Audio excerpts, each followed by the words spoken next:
Tom, aka Gedeon here for Star Frontiers Gamer, and this is day 4 of our 8 days of Star Frontiers Robots celebration. Today we're doing the security robot. So let's take a look at what I've drummed up for inspiration. And I found, Googling around the internet, I found this security robot. It's actually an actual cop, an actual police robot that has been deployed in Dubai. And I found these pictures of him. And when I look at this robot, I think officer friendly. That's what I want to name him. I want this robot in my setting, and he's going to be called officer friendly. Not only that, I want his personality to be inspired by this guy, the Johnny Cab from the Total Recall movie with Arnold Schwarzenegger, because I just loved this guy. Have a nice day. I hope you've enjoyed your ride. And I think, I think if we channel the Johnny Cab personality a little bit with this particular robot, officer friendly here, I think that will be the right flavor of robot to come up with for the security robot. So let's get to it. All right, so here we have our worksheet. I've pasted a couple pictures here for inspiration, and we're going to name him, I'm naming him Officer. I love this name. The manufacturer is going to be PAR. I get an LLC. So PAR will stand for Police Automated Robots LLC. It's a good enough name. It could be a subsidiary of any of the major manufacturers. He needs to be, we're going to go with level 3 for this guy. We don't want to make him too high, because level 3 is if we jump down to ranged and melee, his to hit number is going to be 30 plus 10% per level. So level 3 times 10% will be 30. So a total of 60. Oops, wrong field. 60, that'll give him an initiative modifier of 6 and a reversed engineered reaction speed of 60. So let's take a look at the rule book and get some prices going in here.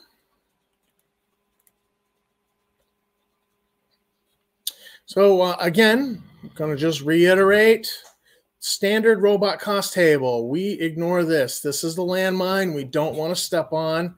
These numbers are a compilation of 2 or 3 different things, robotic pieces of equipment, and it's just a ballpark number for game masters to go, I need a price for a robot. You can come here and get it. So we're going to start. Level 3 processors, 1,000 credits. He's going to have a standard body. That'll be 2,000 credits. And we're not going to upgrade him, but he'll have a para battery, type 1, 500 SEUs, 600 costs. So let's, while we're here, let's just grab his movement mode, how fast he moves. So security robots, 90 meters per turn. So let's plug that in our head and then jump back. So jumping back, we've got level 3 was 1,000 credits. Body type is standard. That's going to cost us 2,000 credits. Gives us a stamina of 100. His movement mode, he's got wheels. So we're going to go with wheels. No extra cost for swapping out legs for wheels. His speed, we said, was 90 meters per turn. Power source is a type 1 para battery.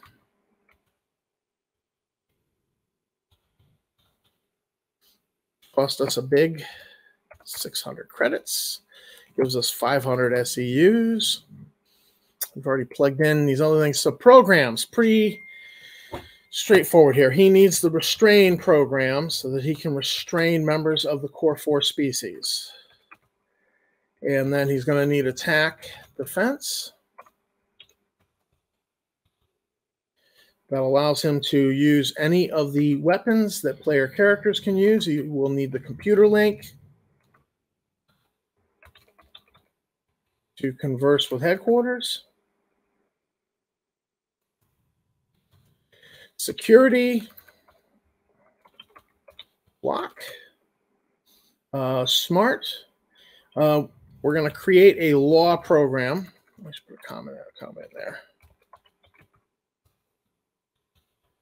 Law program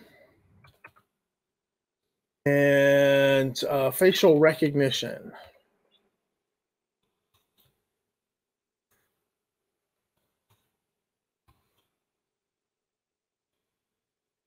So he's going to need a facial recognition program because part of his mission and functions is going to require him to do facial recognition because he's going to have that list of people he needs to detain because there's a warrant for their arrest, or if he's employed by a corporate owner, then it would be facial recognition of known enemy, enemy corporate agents, corporate espionage agents. So that if they're trying to walk into the facility, he'll go, oh, hey, you're not supposed to be here. So the restraint programs, 500. Attack defense is 1,000. Computer links, 4,000. So that's 5,500. Security locks, another 500. So that's 6,000. The law program, it's just basic information. So I'm going to assign a price of 500 credits. And facial recognition is a little more complicated, I think. So I'm assigning a cost of 1,000 credits for a total of 7,500. Installed equipment. He's working in a city, so we're not so concerned about, chronocom. About range, the chronocom will be just fine within the city. Magni,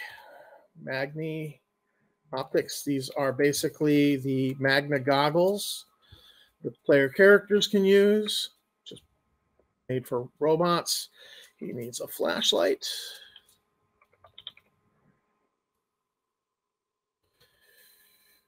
Seen police with flashlights and anti-shock implant because that would be a great way of disabling him. So we're going to guard against that. Anti-shock implant.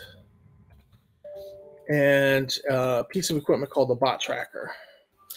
Okay, so most of this is right off the Alphadon equipment list. The Chronocom's 100, Magni optics are 200, flashlight is 5, and anti-shock implant is 2,000. Now, the bot tracker is actually a piece of equipment from a publication that I'm working on, and it's just so that the robot can be tracked within the range of its wireless communication device. So that costs 70. So our total is 2,370 for the installed equipment. Excuse me, 2,375. Flashlight was 5. And that gives us a total cost for this robot of 13,475. And our data source, our inspiration, is the Dubai Police Force robot. Now, so I have a note here. The bot tracker is a beacon with the range of a chronocom that allows the robot to be located. This just seems like a sensible precaution for a police force that they don't want their robots attacked and maybe bushwhacked and to disappear. They want to be able to track it down and recover it if something happens to it. Note, officer friendly, should have a helpful sounding personality like the Johnny Cab driver in the original Total Recall. Think Johnny Cab cast in the role of RoboCop.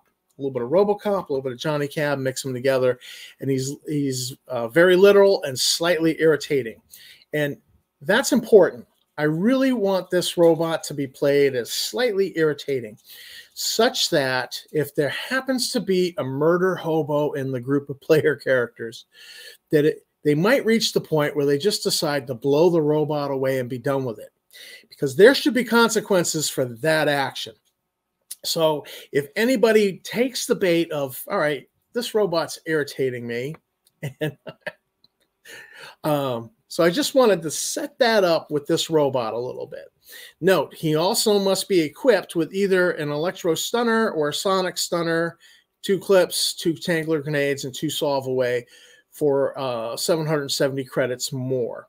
Because he does not have installed weapons, he has equipped weapons. And this is, this is an important distinction to make, because you can re-equip him with heavier weapons. So if there's a tactical situation going down and you don't want your sapient officers to be the first ones shot, you might equip him with a laser rifle and send him in the building first to, be the first one through the door, and sapient officers are following behind him.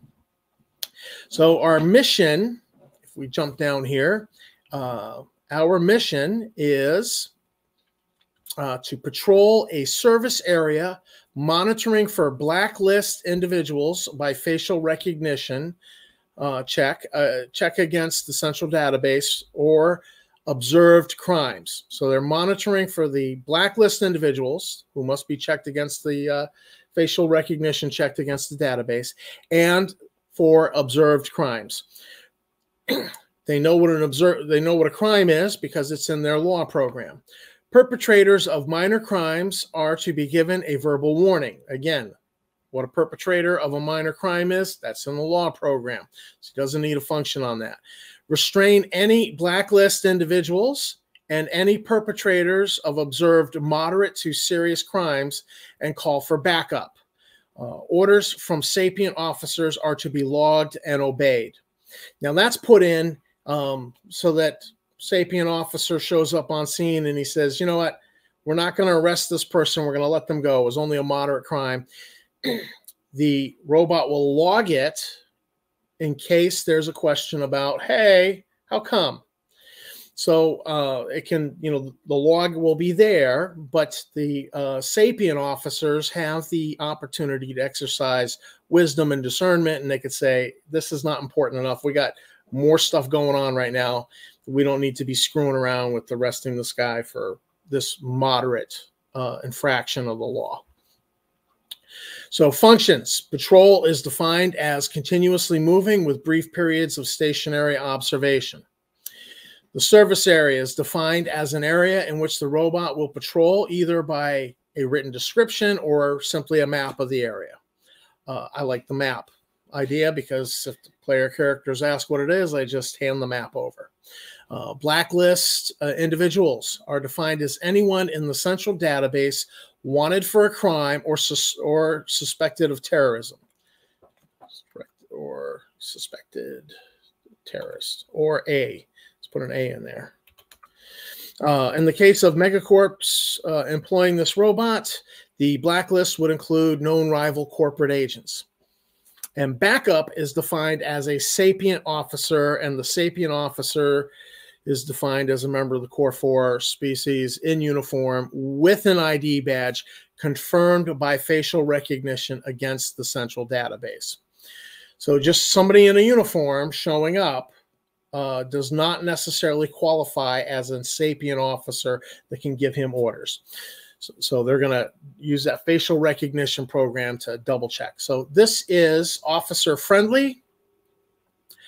I love these pictures. I just look at this and I'm like, officer friendly. And but by friendly, we mean pain in the butt, is how he really should be played. Just see if we can't to trigger an aggressive response out of the player character, out of a player who's just like, you know what, enough of this. So there's going to be documents in the show notes for for the officer-friendly document. There's also the Star Frontiers robot worksheet blank document that you can download. And this is Tom, aka Gédéon, for Star Frontiers Gamer. Thanks for watching my video. Thanks to my subscribers. You guys are great. And I'll see you in the frontier.